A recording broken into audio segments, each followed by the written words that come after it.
Hi, in this lecture we are gonna talk about the engine configurations. Depending on the vehicle, either an inline, V-type, slant, or opposite cylinder design can be used. The most popular designs are inline and V-type engines.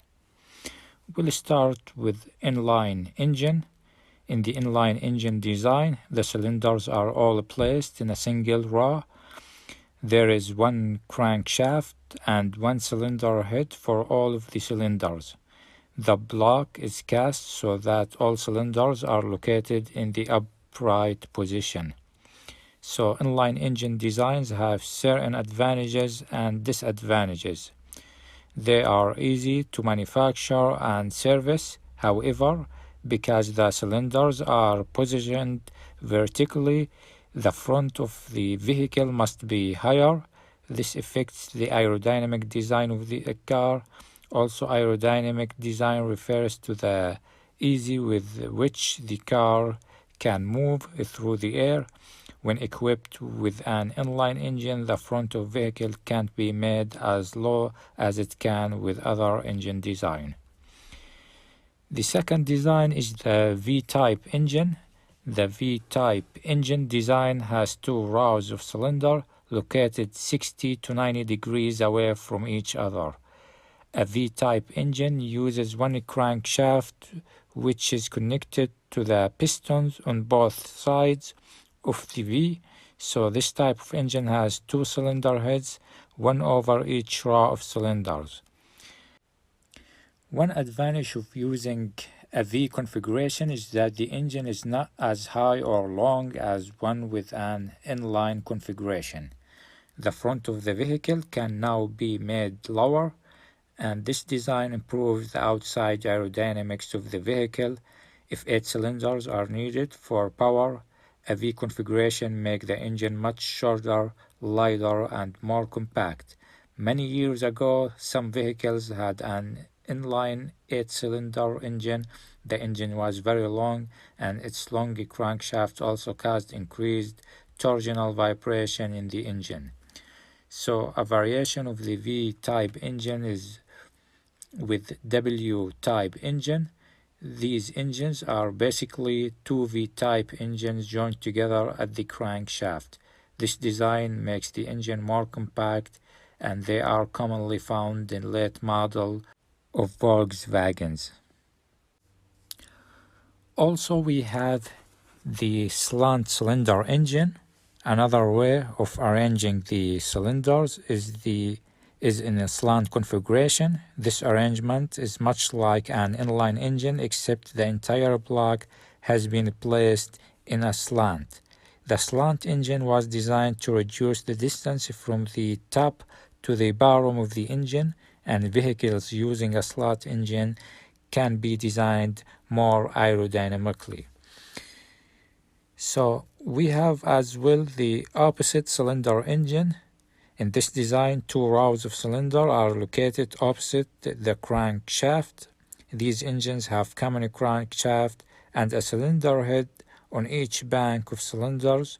So Porsches and Supras use this style of engine, commonly called a boxer engine. So a boxer engines have a low center of gravity and tend to run smoothly during all operating conditions.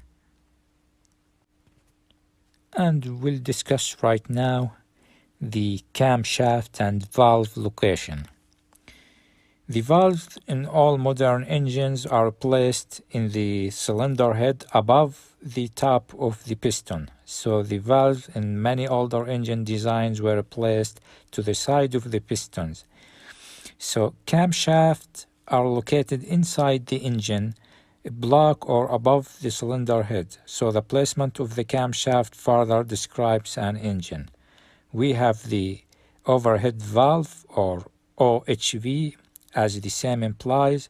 The intake and exhaust valves in an OHV engine are mounted in the cylinder head and are operated by a camshaft located in the cylinder block. This arrangement requires the use of valve lifters and push rods and rocker arms to transfer camshaft rotation to valve movement. We have the overhead cam OHC. An OHC engine also has intake and exhaust valves located in the cylinder head, but as the name implies, the cam is located in the cylinder head in an OHC engine, so the valves are operated directly by the camshaft through a cam flowers or tappets. So engines with one camshaft above a cylinder are often referred to as single overhead camshaft SOHC engines. And now we'll move to the engine location. So the engine is usually placed in one of three locations. In most vehicles, it's located at the front of the vehicle, in front of the passenger compartment, and the front-mounted engines can be positioned either longitudinally or transversely with respect to the vehicle. So the second engine location is a mid-mount position between the passenger compartment and rear suspension. Mid-mount engines are normally transversely mounted. The third and the last common engine location is the rear of the vehicle. The engines are typically Opposed-type engines. Each of these engine locations offers advantages and disadvantages.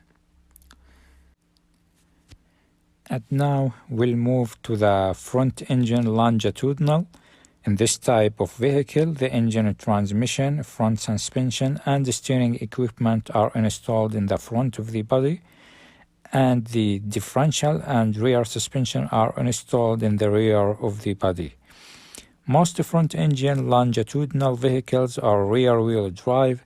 Some front-wheel drive cars with a transaxle have this configuration, and most four-wheel drive vehicles are equipped with a transfer case and have the engine mounted longitudinally in the front of the vehicle.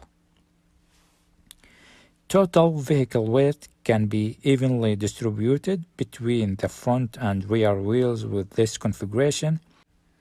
This lightens the steering force and equalizes the braking load with this design. It's possible to independently remove and install the engine, propeller shaft, differential, and the suspension. And we have the front engine transverse. Front engines that are mounted transversely sit sideways in the engine compartment. They are used with a transaxle that combine transmission and differential gearing into a single compact housing. So fastened directly to the engine, transversely mounted engines reduce the size of the engine compartment and overall vehicle weight. Transversely mounted front engines allows for downsized, lighter vehicle with increased interior space. However, most of the vehicle weight is toward the front of the vehicle. This provides for increased traction by the drive wheels, and the weight also places a greater load on the front suspension and the brakes. We have the mid-engine transfers. In this design, the engine and the drivetrain are positioned between the passenger compartment and rear axle. Mid-engine location is used in smaller rear-wheel drive high-performance sport cars for several reasons. The central location of heavy compartment results in a center of gravity very near the center of the vehicle, which vastly improves steering and handling. Since the engine is not under the hood can be sloped downward, improving aerodynamics and increasing the driver field of vision. So, however, engine access and cooling efficiency are reduced. A barrier was also needed to reduce the transfer of noise, heat, and vibration to passenger compartment.